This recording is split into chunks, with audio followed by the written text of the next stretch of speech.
reward Al Phillips, who was the founder of what was then called General Digital. What was it originally? I'll tell that story, though. He left out young man. But so now I'm afraid to say anything. I'm just. But so the first thing is, just so everybody is aware here, these are employees that have been with the company for 15 years or more. So these are our most tenured and senior employees, and so welcome to all of you.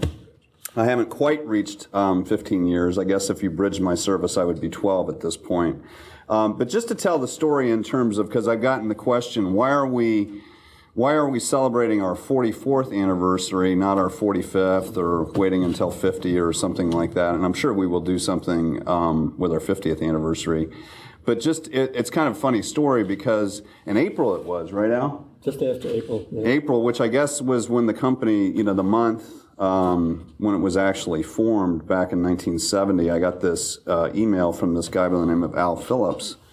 And I had never, in all the stories that I've heard about Western Digital, I never heard about Al Phillips. So, and frankly, I see Ashley over here. Ashley knows I get a lot of strange emails from various different individuals claiming to be something or claiming that they need a drive replaced or what have you.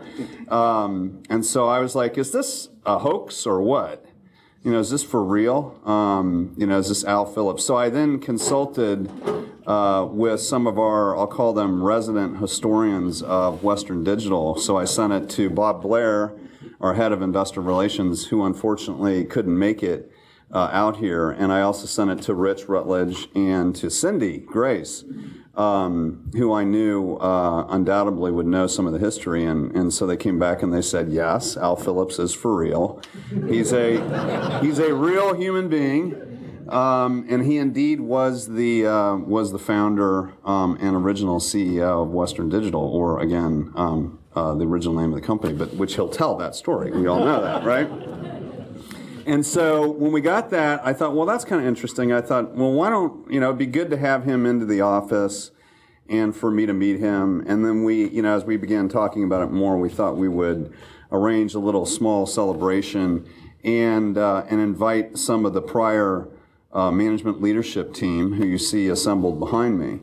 And we thought we would, turn it into a little bit of a celebration. And so here we are. So that's the basis of why we're here. I can tell, well, you as all employees know this, but for those that sit behind me who, helped to make this company what it is, not only in terms of its founding back in 1970, but, guiding it through the many changes that Western Digital has gone through the years, which all of us know have been lots of good times, challenging times, twists and turns that we've gone through. We just finished our latest fiscal year here in June, and the company remains very strong.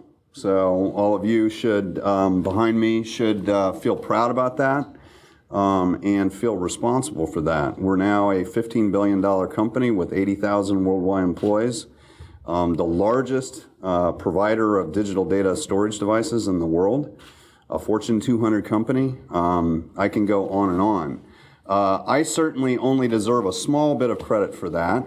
The individuals behind me deserve most of the credit, and certainly all of you as members of the greater than 15-year club deserve a great deal of credit for that. And so we're here to, one, make new or re-engage in terms of prior relationships that we've had. I asked Al if anybody was here when he was here, because it was through 1976, right? And he said he didn't think so. And so I don't know if we've got anybody that far back. Just retired. Yeah. We had a 42-year employee retire or something. Wow, that's interesting. But certainly we'll make some new, re-engage in terms of prior relationships and all of that. And so I'm going to stop talking, and what I've got here is we've got a nice plaque for Al to recognize him and have a little memento for this celebration that we're having. And again, it's great to see you all, and it's great to see all of you. And thank you for coming. And with that, let me present the plaque that we've got. So here you are, Al. Recognition to you. Thank you. It's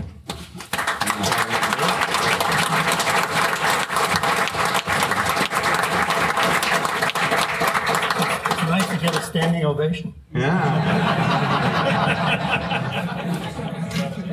All right.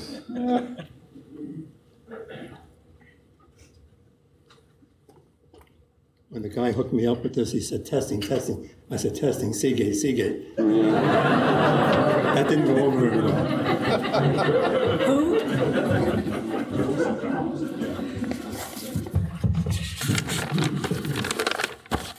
Well, Steve almost gave my whole speech, but I stopped him in time. But I want to thank Steve for inviting me to this event.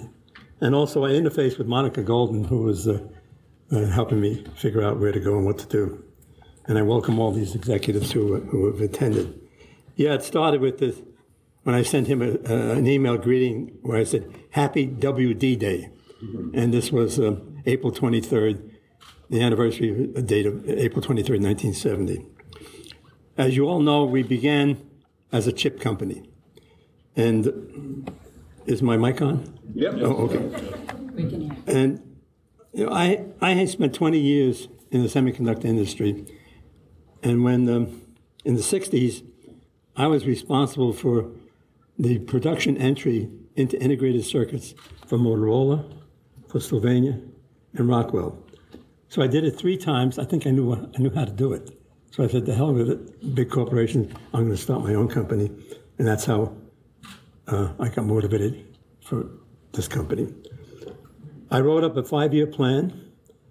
And working for me at Rockwell was Joe Bayer, who many of you may know. And I hired him to run manufacturing at Rockwell. So he helped me with the facility details of the business plan. That was his forte. And he and I had many meetings on my sailboat out off Newport. We had a good time drifting around and laying out the plan. Once I finished the plan, I contacted my friend in Wall Street, who was with an investment banking firm called G.H. Walker, which later got acquired by Merrill Lynch. And they said, okay, well, let me introduce you to Emerson Electric. And they took the plan and they reviewed it. And then I went up to St. Louis and ran the management gauntlet. And they liked what they saw. And so they invested $1.5 million at $3 a share. And that happened in 1970. So then I called the startup team of the company. Now, when I wrote the business plan, all these guys were employed in different companies all over the United States. So their names were not in the plan because I didn't want to upset, their relationships.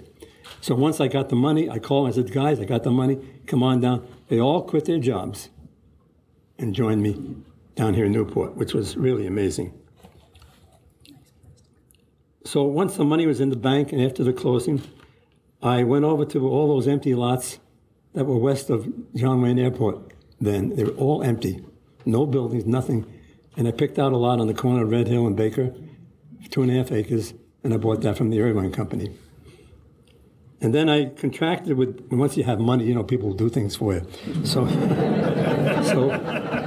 then I contracted with Bircher, who's pretty well known. It was Ron Bircher, then his son Art Bircher is pretty big in building in Orange County, to construct a 35,000-foot tilt-up building on that property.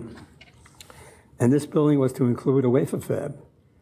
And so Joe and I spec'd out a clean room, air conditioning, all the electrical distribution, the drainage, and all the plumbing for chemicals, gas, and water. And all this was built into the price. So when the building was finished, some guy came along and bought the whole thing and became our landlord. So Western Digital, we were paying, starting at rent at $8,000 a month for all that, which saved a heck of a lot of capital, obviously. Now, the original name of the company was General Digital. I had visions of a great company, a lot bigger than this one. No.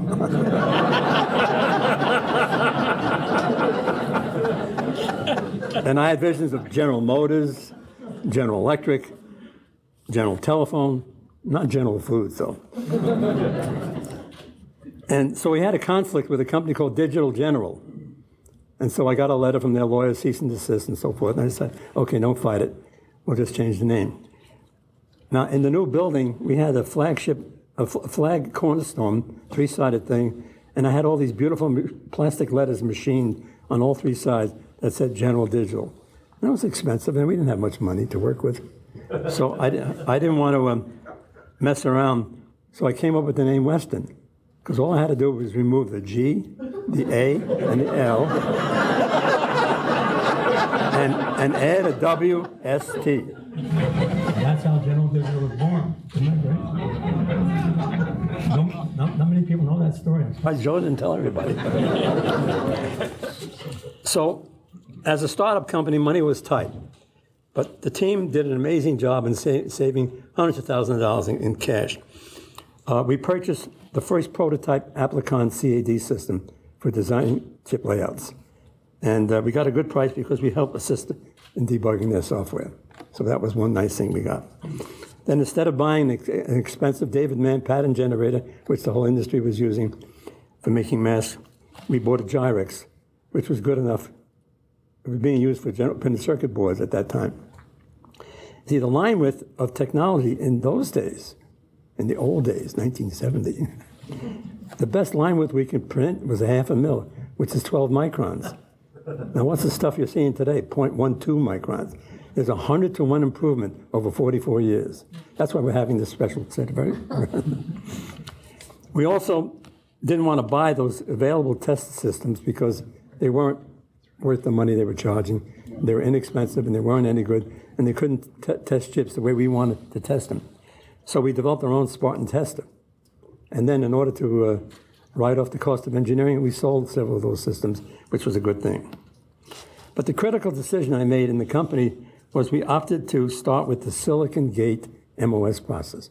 There was all kinds of processes the industry was using, and we selected Silicon Gate because it had the one distinct advantage of being equivalent to a multi-layered board. The interconnect could go over an oxide and reduce the size of the chip, increase the yield, and lower cost. In 1972, the cash flow of our business plan said we needed $5 million. We had $1.5 million, so we had $3 more million to go. And that's when we took the company public. And we had an IPO for $3 million at $6 a share. Now, $3 million IPO, I mean, whoever heard of such a thing these days? I mean, but that's what we had to live with in those days. And that was enough cash to keep us going. But we had a wafer fab, and in order to lower the fab with volume, the only thing that I could make, ship, and produce were calculator chips. I was not going to go into the memory business or microprocessor and compete with Intel. So we designed the whole family of calculator chips. And being kind of the marketing guy that I am, I named them Chipstick, Chopstick, Printstick, Slipstick. Does anybody know what a slipstick is? Oh, yeah. Oh, a lot of kids don't know what that is. And we became a major supplier to the industry in calculators, particularly Boma and Commodore. So in 1974, I mean, he's talking about 15 billion, but anyhow, our sales were running at an annual rate of 30 million, and I was real proud of that. And our profits were such that we were earning $1.50 a share for a young startup company. But then, in that year, not many people know this, but Gillette, the razor-based company, decided to go in the calculator business. And they gave us an R&D contract to develop a calculator, not just a chip, but based on a chip, but the whole calculator. So we had the chip. All I needed was the keyboard, the display, and a case. So the R&D was completed, and Gillette came out with their first product,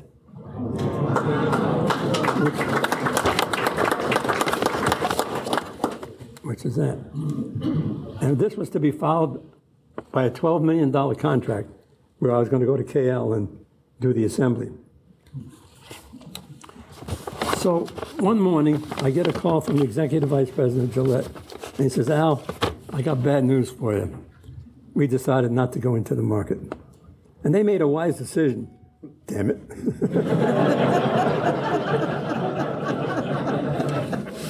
And so that was a real severe blow. But anyhow, the marketing strategy was to get out of calculators and get into computer-type products. Like I said, we didn't want to get into memory. We didn't want to get into microprocessors. We were going to function on peripheral functions. So the first computer product, as many of you know, was the TR-1402 UART, asynchronous receiver transmitter, convert serial to parallel, parallel to serial. Then we followed up with a custom 2-chip set for Digital Equipment Corporation. DEC wanted to go with Rockwell, and I convinced Ken Olson that's the wrong company to deal with, work with us. And so he gave us the contract. And this was to convert their DEC PDP-11 mini computer to the LSI-11 microcomputer. Then we followed up with a floppy disk controller.